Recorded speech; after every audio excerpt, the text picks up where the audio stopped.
Hello, and welcome to our presentation regarding sustainable polymer packaging. My name is Alan, and my partners are Saad and Sebastian. We work together on their advisor, Dr. Sun, to make this possible. I would first like to introduce the difference between an upstream approach and a downstream approach. An upstream approach entails the design and development of new and existing materials that can be used as an alternative to plastic packaging to make the world sustainable. It is more focused on the root of the problem and taking preventative measures. The downstream approach is more focused on a rectifying approach, meaning that they will work on how to deal with the problems such as single-use plastics once they have already been used. This is including but not limited to recycling, reusing, disposing, and even composting. The objective and purpose of this project is to conduct research and development in order to aid in the commercialization of sustainable packaging substitutes. Specifically, we want to focus on PLA, a bioplastic, and paper coated with varying mole percentages of montmorillonite, also known as MMT, and polyvinyl alcohol, also known as PVA.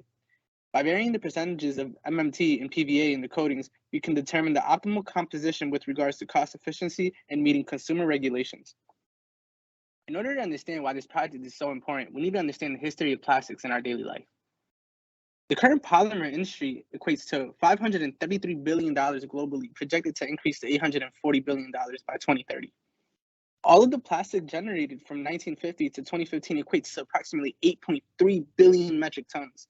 And only about 30% of all of the plastic ever made is still in use today, which means that the majority of all plastic consumption is single use.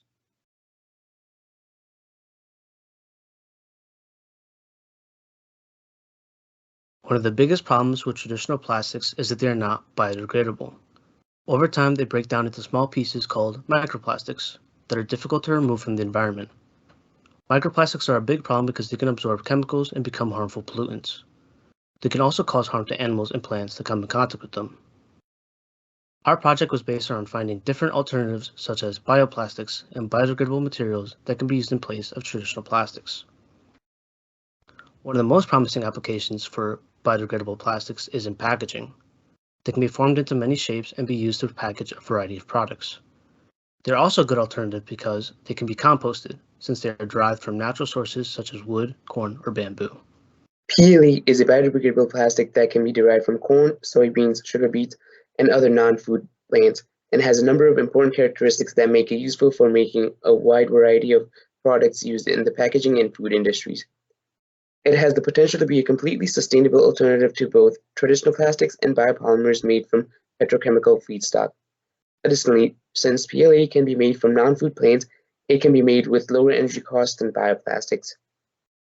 For the experiment, our group worked with our mentors to apply an enhancing coating to the craft paper substrate. Its properties were then tested to see how effective the coating was. In our case, the amount of cycles that the paper is coated for was tested to see if having a higher number of cycles increases water vapor and oxygen permeability. Before the steps listed here, the coatings was created by dissolving PVA and MMT in an aqueous solution, and we use a mixture of these two materials since they have really good cross-linking capabilities and prove to be the most balanced combination to use. The two substances dispersing in the solution were sped up with sonication. In step 1, the paper underwent a process called corona treatment that essentially allows the coating to more easily stick to the paper surface. In step 2, the coating is poured into a flat bottom tray carefully to avoid forming any bubbles. In step 3, the paper on a clip is dipped into the coating slowly, making sure the entire surface is coated. In step 4, the paper is flipped and coated on the other side. In step 5, the paper is hung in a non-convection oven to allow the coating to dry.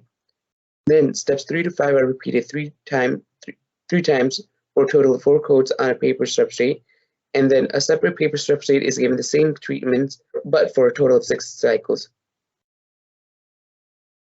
As we can see from the data collected, utilizing a 6-cycle coating on the craft paper substrate did enhance the amount of water that can be permeated through the coating and onto the paper. This was only one of the many tests that can be done to see if nano-coated paper can, in fact, replace plastic packaging.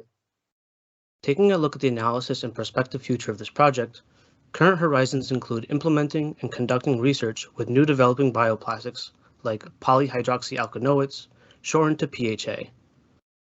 Although we know these substitutes meet the consumer regulations set by the FDA for consumer packaging, There are obstacles to commercializing this technology. Current film packaging's cost efficiency and established manufacturing makes it difficult for alternatives to compete. Thank you for coming to our Check Talk, and we'd like to thank our advisor, Dr. Sun, and mentors for assisting us on our project.